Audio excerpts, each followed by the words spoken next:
實呢，中風呢係有先兆，而且仲係可以預防嘅。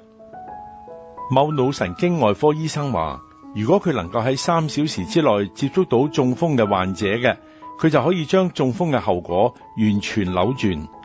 秘訣就係辨識診斷出中風嘅問題，並且讓病患者喺3小時之內接受治療，而呢啲並唔係好難嘅噃。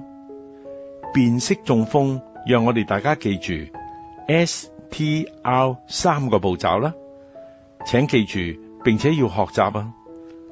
身邊嘅人辨認唔出中風嘅徵兆，中風患者就會受到嚴重嘅腦傷害噶啦。其實你只要問3個簡單嘅問題就得噶啦。第一個係 S，Smile， 你要求患者笑下啦。第二係 T，Talk， 要求患者講一句簡單嘅句子啦，但係要有條理、有連貫性嘅噃。例如話今日天氣晴朗啊。R，Raise， 要求患者舉起雙手。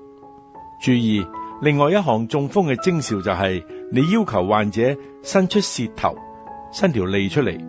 如果舌頭係彎曲嘅或者偏向一邊嘅咧，呢啲亦都係中風嘅徵兆。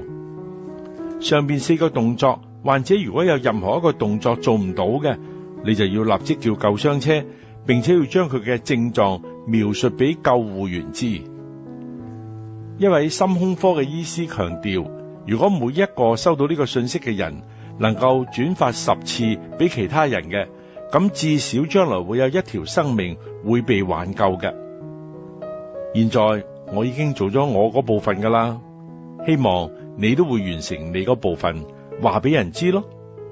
正所謂贈人玫瑰，手留餘香，祝福你平安健康。